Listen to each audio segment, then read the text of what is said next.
نحمده ونصلي على رسوله الكريم أما بعد فأعوذ بالله من الشيطان الرجيم بسم الله الرحمن الرحيم رب اشرح لي صدري ويسر لي أمري واحلل عقدة من لساني يفقهوا قولي. فصل صوم، تیسری فصل، ریا کے امراض کا علاج. اب مرض تو ہم نے جان لی، اب کیا ضروری ہے؟ علاج. یہ تو آپ کو معلوم ہو چکا کہ ریا اعمال کو برباد کر دیتی ہے، یہ اللہ تعالیٰ کی ناراضگی کا سبب ہے، اور یہ ایک مہلک بیماری ہے. جس کا یہ حال ہو اسے اس کے دور کرنے میں کمر ہمت باندھ لینی چاہیے. ریا کے علاج میں دو مقام ہیں. پہلا، اس کی جڑوں اور تنے کو اکھاڑنا جس سے یہ مرض پھوٹتا ہے. دوسرا، ان خطرات کی مدافعت جو اسے گھیرے ہوئے ہوں. تو دو چیزیں ہیں علاج کے لیے. نمبر 1، جڑ کاٹنا، تنا اکھاڑنا جہاں سے یہ آتا ہے. یعنی صرف اوپر سے یہ نہیں کہ کام چھوڑ دے. اچھا، بعض لوگ ایسے ہوتے ہیں نا کہ جو اچھا کام کر رہے ہوتے ہیں، بہت تیزی سے آگے بڑھ رہے ہوتے ہیں، پھر کچھ دن کے بعد کیا کرتے ہیں؟ کام چھوڑ دیتے ہیں.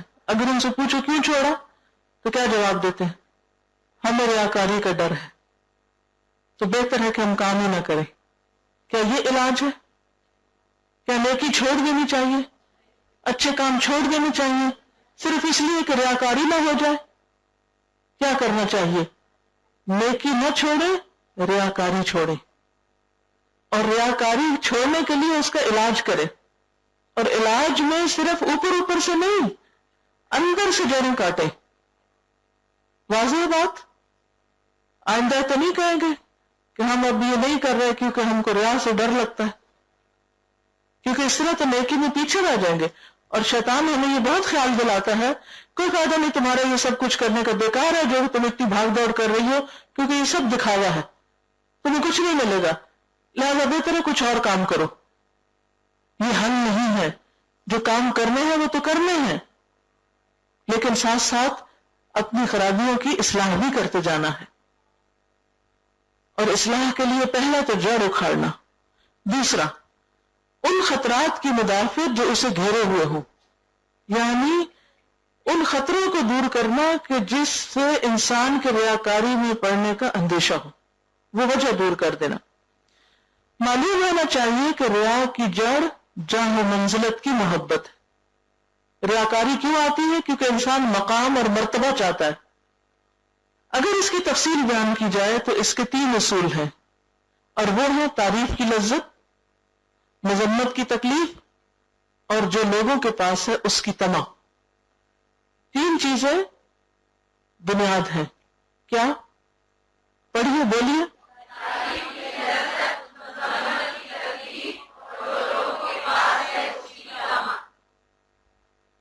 یعنی ہم کام کر رہے ہیں، تعریف نہیں ملی، کام چھوڑ دیا. کام کر رہے ہیں، کسی نے کریٹیسائز کر دیا، ڈسہارٹ ہو کے کام چھوڑ دیا. یا پھر اس لیے کر رہے ہیں کہ لوگ ہمیں اس سے کچھ فائدہ پہنچائیں، اور لوگوں نے اگر فائدہ نہیں دیا کام چھوڑ دیا. اس کی تائید صحیحین میں حضرت ابو موسیٰ رضی اللہ عنہ کی حدیث سے ہوتی ہے. ایک آدمی نبی صلی اللہ علیہ وسلم کی خدمت میں حاضر ہوا اور کہا، اے اللہ کے رسول صلی اللہ علیہ وسلم، آپ دیکھتے ہیں کہ کوئی آدمی شجاعت کے لیے لڑتا ہے، بہادر کہلانے کے لیے، کوئی حمیت کے لیے کہ بڑا غیرت مند ہے، غیرت کے لیے، اور کوئی ریا یعنی دکھاوے کے لیے لڑائی کرتا ہے، جنگ کرتا ہے. ان میں سے اللہ کی راہ میں کون سی جنگ ہے؟ آپ نے فرمایا، جو آدمی اس لیے لڑے کہ اللہ کی بات بلند ہو وہ اللہ کی راہ میں ہے. کون ہے اللہ کے راستے میں؟ جو اس لیے لڑے کہ اللہ کا نام بلند ہو، بس وہ ہے اللہ کی خاطر. شجاعت کے لیے لڑنے کا مطلب یہ ہے کہ اس کا تذکرہ ہو، کسی بک آف ریکارڈ میں اس کا نام لکھا جائے، تاریخ اس کو یاد رکھے اور اس کی مدح کی جائے. حمیت کے لیے لڑنے کا مفہوم یہ ہے کہ وہ لوگوں کی مذمت اور ان کے قہر کو ناپسند کرتا ہے، کہ لوگ کہیں گے کتنا بے غیرت ہے، اس نے انتقام ہی نہیں لیا، اس نے بدلہ ہی نہیں لیا، یہ بولا ہی نہیں. اور ریا کے لیے لڑنے کا مطلب یہ ہے کہ اس کا مقام لوگوں کو معلوم ہو، اور یہ دلوں میں جہاں منزلت کی محبت ہے کہ اپنے آپ کو منوانے کا شوق ہے بس. کبھی انسان مدح کا طالب نہیں ہوتا، یعنی بعض لوگ ان کو تعریف کی اتنی پرواہ نہیں ہوتی، نہ چاہیے ہوتی ہے، لیکن مذمت کا ڈر ہوتا ہے. یعنی پہلی چیز تو نہیں، لیکن دوسری ان کو اکساتی ہے. جیسا کہ بہادر میں بزدل آدمی کہ وہ میدان میں کھڑا رہتا ہے، بھاگتا نہیں، اور اس کا یہ کھڑے رہنا مذمت کے ڈر سے ہوتا ہے کہ لوگ کہیں گے دیکھو بگوڑا تھا، بھاگ گیا. لہذا ڈرتا بھی ہے، مرتا بھی ہے، لیکن ہلتا نہیں، استقامت کے لیے نہیں بلکہ لوگوں کے ڈر سے. اسی طرح کبھی جہالت کی مذمت کے خوف سے آدمی بغیر علم کے فتوے دے دیتا ہے، یعنی پتہ کون ہے مسئلے کا، لیکن اس لیے اس ڈر سے بتا دیتا ہے، چاہے غلط ہی بتائے، کہ لوگ کہیں گے اچھا پتہ نہیں تو ہمیں کیوں بتانے آئے تھے، اور یہ اچھا تم نے قرآن پڑھے تمہیں اتنی بات بھی نہیں پتا. یا پھر سوچتا کہ لوگ ڈس اپوائنٹ ہو گئے تو اچھا ہے جو جتنا بھی آتا ہے جو بھی آتا ہے بس بتا دو. تو یہ وہ امور ہیں جو ریا کی تحریک کرتے ہیں. تحریک یعنی اس کو ہلاتے ہیں، انسان کو ابھارتے ہیں. ان کا علاج یہ ہے کہ اگر معلوم ہو کہ یہ چیز فی الحال تو لذیذ ہے لیکن انجام کار نقصان دہ ہے تو وہ اس سے پرہیز کرے. وقتی فائدہ تو ہے لیکن انجام اچھا نہیں تو انسان پھر کیا کرے گا؟ نہیں کرے گا، اور اس کی طرف بالکل راغب نہ ہو. جیسے کہ کوئی آدمی جانتا ہو کہ شہد لذیذ ہے لیکن اسے معلوم ہو جائے کہ اس میں زہر ملا ہوا ہے تو وہ اس سے منہ پھیر لے گا. بس یہی طریقہ ہے اس رغبت کو ختم کرنے کا. کس رغبت کو؟ ریاکاری کی، کہ اگر میں نے اس مقصد کے لیے یہ کام کیا تو اجر کوئی نہیں، نقصان ہوگا، ہلاکت ہوگی. جب انسان کو ریا کے نقصان، دل کی اصلاح کا ختم ہو جانا، آخرت کی منزل کا برباد ہو جانا، عذاب آخرت کا مستحق بن جانا، خدا کی ناراضگی، ذلت کا پیش آنا، اور پھر دنیا میں لوگوں کے دلوں کے ملاحظے کے سبب افکار کا پریشان ہونا معلوم ہو جائے تو وہ اس سے فوراً رک جائے. یعنی جب لوگوں کو ریا کے نقصان پتہ ہوں گے تو ہی لوگ اس سے رکیں گے. لوگوں کی رضا ایک ایسا مقصد ہے جو کبھی حاصل نہیں ہوتا. پڑھیے اس جملے کو.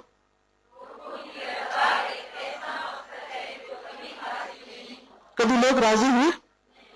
کبھی نہیں ہوتے. تو پھر اس غم سے نکل آئے نا، بس چھوڑ دیں، جو اچھا کر سکتے ہیں کرتے رہے اللہ کی خوشی کے لیے. اچھائی کو نہیں چھوڑیں، اپنا کام کرتے رہیں، لیکن لوگوں کی پرواہ چھوڑ دیں کہ وہ کیا کہتے ہیں. اس سے آپ کی بہت سی انرجی سیو ہوگی، اور وہ انرجی بھی کس میں لگے گی؟ مزید اچھے کاموں میں. کیونکہ جس چیز سے ایک فریق خوش ہوگا اسی سے دوسرا ناراض ہو جائے گا. یعنی جب آپ لوگوں کے خوشی کے لیے کام کرتے ہیں تو کچھ تو خوش ہو جاتے ہیں لیکن کچھ اور اسی پہ ناراض ہو جاتے ہیں، لہذا آپ پھر بٹ جاتے ہیں. لا الہ ہؤلاء ولا الہ ہؤلاء. اس کے علاوہ جو خدا کو ناراض کر کے بندوں کو خوش کرے گا اس سے خدا ناراض ہوگا اور بندوں کو بھی اس پر ناراض کر دے گا. پھر اس کی کون سی غرض ہے ان کی مدح میں؟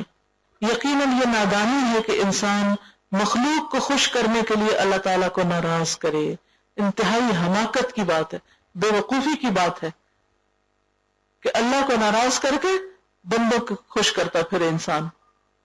اکثر خواتین کہتی ہیں نا ہمارے شوہر یہ پسند نہیں کرتے لہذا اب ہم نہیں بھی چاہتے پھر بھی چھوڑ دیتے، یا اسی طرح کوئی کام اس لیے کرتے ہیں کہ مجبوری ہے کیونکہ شوہر کی پسند ہے، خواہ اللہ کی پسند نہیں بھی تو کچھ عرصے کے بعد شوہر بھی کیا ہو جاتا ہے؟ وہ بھی ناراض ہو جاتا ہے. اللہ کو تو پہلے ناراض کر لیا تھا، اب یہ بھی ہو گیا، اب آپ کہاں کھڑے؟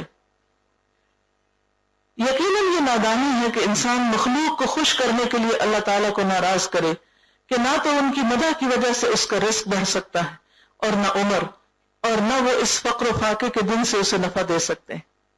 کوئی کسی کو رزق نہیں دے سکتا. یہی حال ان کی مذمت کا ہے. پھر اس سے ڈرنا کیسا؟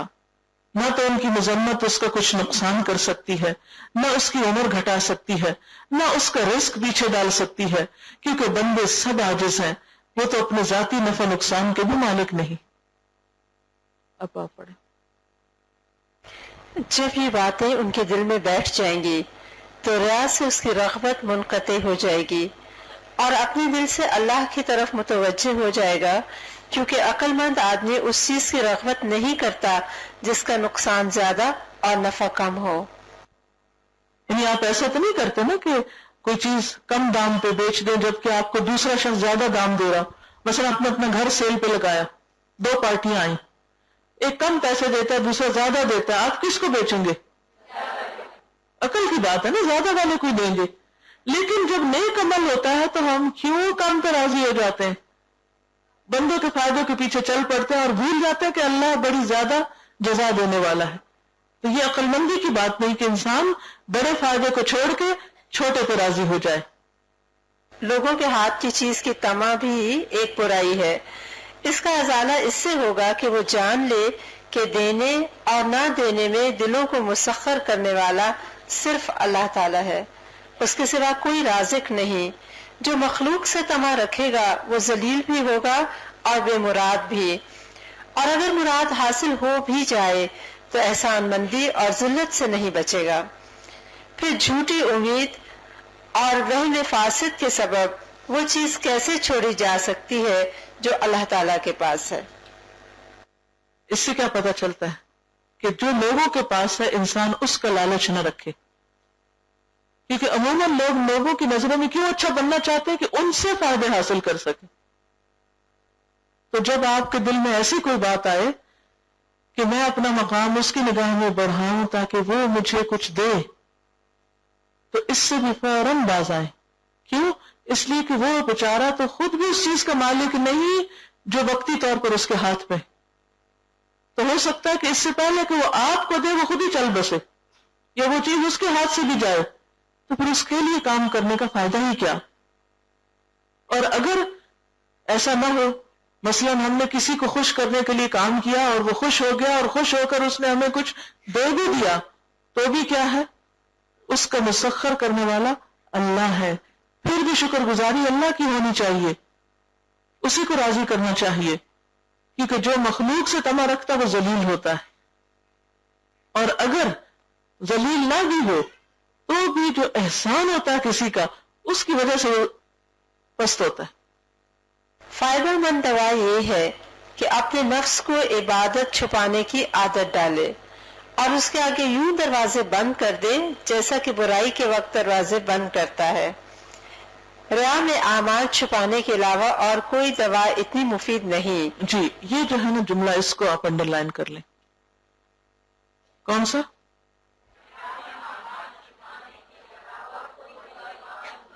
ہاں, یعنی جاڑی کاٹ دے, نہ کسی کو دکھائے اور نہ ریاکاری ہو, چھپ کے کام کرے, نیکی چھپ کے کرے. مثلا صدقہ چھپ کے دے, دایاں ہاتھ دے تو بائیں کو خبر نہ ہو, روزہ رکھے تو ذکر نہ کرے, پتہ ہی نہ ہو کسی کو کہ روزہ رکھا.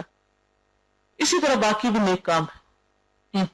یہ مجاہدے کے ابتدا میں تو بڑی مشکل معلوم ہوتی ہے, لیکن جب تکلف سے کچھ مدت اس پر صبر کرے گا تو اس کا بوجھ ہلکا ہو جائے گا. اللہ اپنی توفیق سے اس کو مدد دے گا. بندے کا کام ہے کوشش کرنا اور اللہ کا کام ہے توفیق دینا. دوسرا مقام عبادت کے دوران میں ریا کا خیال دفع کرنے کے متعلق ہے, اور اس کا جاننا بھی نہایت ضروری ہے. جو آدمی اپنے نفس سے جہاد کرتا ہے, قناعت سے, لوگوں کی نگاہوں سے, اپنے نفس کو گرانے سے اور لوگوں کی مدح اور ذم کو حقیر سمجھنے سے ریا کی جڑیں اکھاڑ پھینکتا ہے, تو پھر بھی شیطان اس کو عبادت کے دوران میں نہیں چھوڑتا, بلکہ ریا کے خیالات اس کے دل میں پیدا کرتا رہتا ہے. اس سے کیا پتہ چلتا ہے کہ ہے بڑا مشکل کام, کیونکہ انسان کے خیالات میں تیزی سے تبدیلی آتی رہتی ہے. جب کسی کو عبادت سے آگاہ ہونے کا خیال آئے تو اسے اس طرح دفع کرے کہ گویا بہت ہی نامرغوب چیز ہے. جی, یعنی جب خیال آئے کہ اچھا کسی کو پتہ چل جائے, یا پتہ چلا تو خوش ہو جائے, تو اس وقت فوراً سوچے کہ یہ تو اچھا نہیں ہوا, اس کو غم لگ جائے کہ کیوں میری بات کسی کو پتہ چلی. اپنے نفس کو کہے تیرا اور لوگوں کا کیا تعلق ہے, وہ جانے یا نہ جانے, لیکن اللہ تیرے حال کو جانتا ہے, اور دوسروں کے جاننے کا کیا فائدہ. نفس پھر بھی ثنا کی آفت کی طرف رغبت کرے تو اسے ریا کی آفات اور خدا کی ناراضگی یاد کرائے, اور ناراضگی کی کراہت کو